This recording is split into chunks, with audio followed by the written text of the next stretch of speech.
I finally understand the Dragon Ball hype. It might have only taken me years to do that, but better late than never. So I started watching the original Dragon Ball a few weeks back, and Dragon Ball has always been something that has floated about in my life. I've always known about it, it's hard not to, being one of the biggest animes in history. Like, simply existing, a lot of people can tell you who this character is. But I've never actually been someone who grew up on the series. I've never seen the show outside of any episodes that were just on TV, as I mainly focused on watching a lot more cartoons growing up. I was very much I'd rather watch Ed, Edd n Eddy instead of anime kid. I didn't even know if I could tell the difference. But my viewing experiences always brought me back to watching American cartoons. Anime in general just never clicked with me at a younger age. I mean, I played a handful of games like Budokai on my PlayStation, but even then, I think I only borrowed my copy from somebody else. There was also the Dragon Ball Z Abridged series on YouTube, so I did see their interpretation of what the series has been like, but that's all my Dragon Ball content has been. Interpretations of what the original series has provided, but never from the original source. Point is, my relationship with the series has been on an extremely surface level,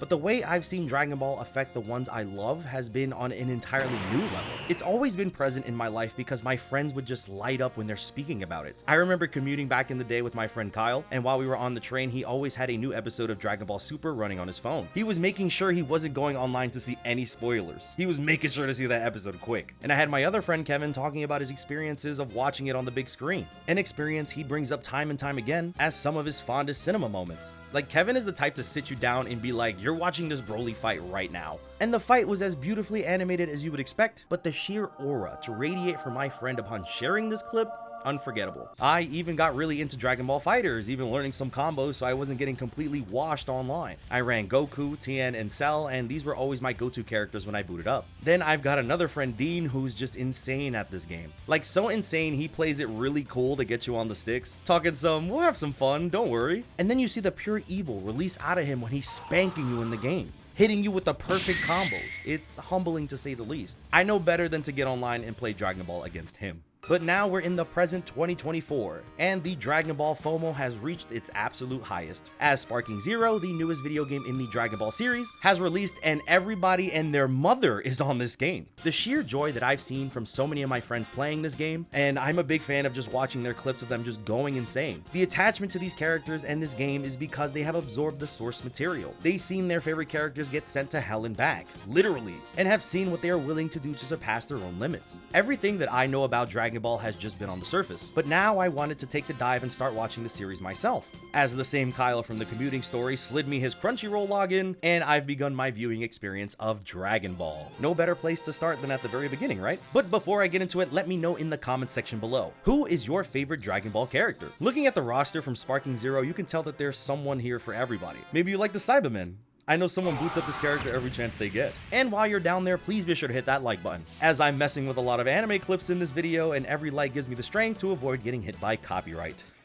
So, Dragon Ball has become my dinner show. As it's called in the title itself, the dinner show is usually what I throw on when I'm about to chow down. Usually, it only takes me about 5 to 10 minutes to kill whatever I'm eating, but the dinner show is the perfect way to get through a 22-minute series. You have to eat every day, and I'm able to shave off an episode or two at a time. And I remember looking at Adventure Time and thinking about it being over 100 episodes and thinking that would take so long to get through. So I turned it into my dinner show, and I finished it within no time at all. And now I'm yearning for Fiona and Cake Season 2. I imagine Dragon Ball will be the same for me. I'm also watching the show in English with English subtitles on. Truth be told, I'm getting up there in age where the subtitles help me make out some words that I might be missing, and having the voices being in Japanese, sometimes I'm just too tired to read. Plus, I think I just connect with the English voice acting way more, because it's the language I speak. I can relate. I want to mention the sound design though. So the sound effects of Dragon Ball have been taken by the internet and used in every which way. I've seen it used in meme videos, action sequences, documentaries, everything you could even imagine. There's something so specific about the sharpness of the Dragon Ball sounds. So to actually hear something like a capsule exploding in an episode in context, it took me a bit to get used to.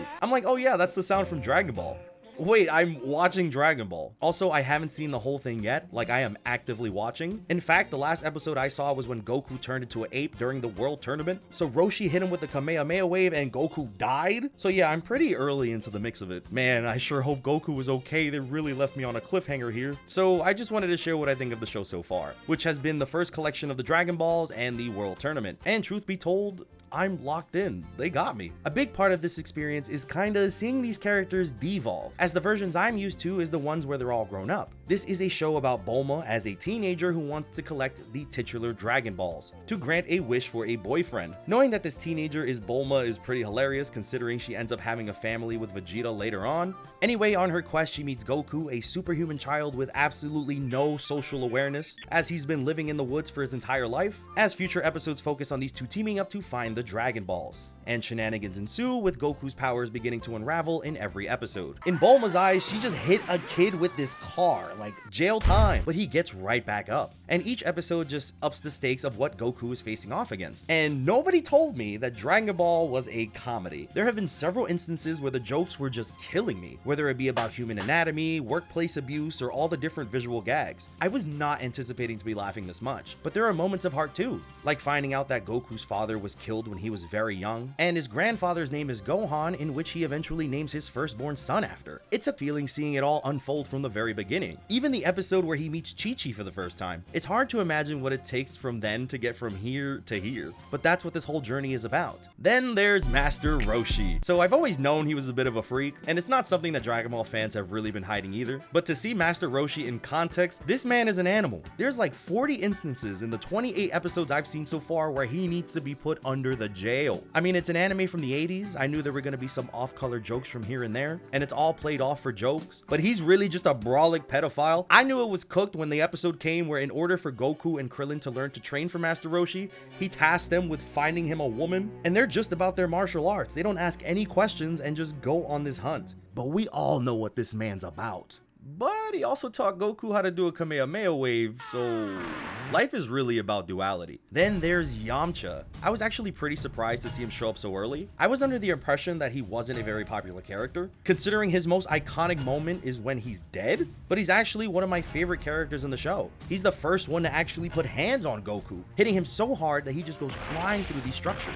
The first time I saw Goku get rocked, I popped off. Goku just seemed impossible to hit up until this moment, even if it didn't last that very long. He's also a massive dork, as regardless of his strength and stature, he's still scared of girls, wanting to collect the Dragon Balls so he can wish this fear away. Speaking of the Dragon Balls, all of my life I've seen the Dragon Balls used for fantastical things, like giving someone immortality or bringing people back from the dead. Things that magical artifact of this level should be used for. So to see at the very beginning it's mainly used for superficial stuff like this? In fact, the actual wish they make in the first season is for a pair of comfortable underwear. I mean, this wish was to prevent the actual wish of world domination from the Emperor, but their quick thinking decided to use all of this amazing power, the first on-screen appearance of the legendary dragon, all for a pair of undies. I love this.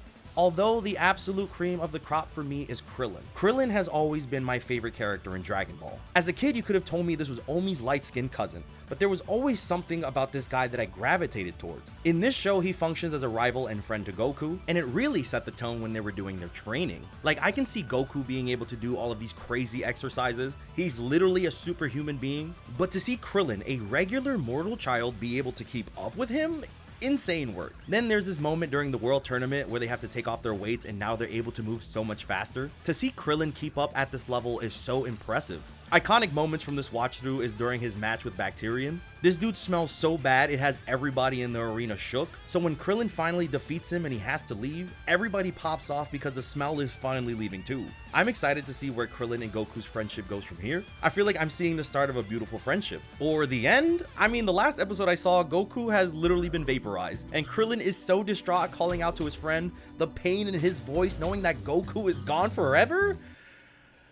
Yeah, I'm sure he'll be fine. It has been an experience and a half being able to see the beginnings of all of these characters, knowing that Dragon Ball is a massive global phenomenon and it all began here. And there's still so many other characters that I've known for years that I cannot wait to meet in these next upcoming episodes. Seeing the smaller pictures and seeing how they add up to what we know today. I'll be taking down episodes little by little as this is my dinner show, and maybe I'll do a follow-up video when I finish Dragon Ball if this one does well. So please, let me know if you have any advice as a new watcher of Dragon Ball. There's a lot of Dragon Ball material from the TV shows to the movies, so I want to make sure I get everything right. Regardless, I'm excited to keep taking this massive journey. My friends are already telling me about Dragon Ball Daima, and we'll get there someday, but I'm having fun exploring the roots for now. Thank you all so much for watching. Please be sure to comment, like, subscribe, and stay awesome.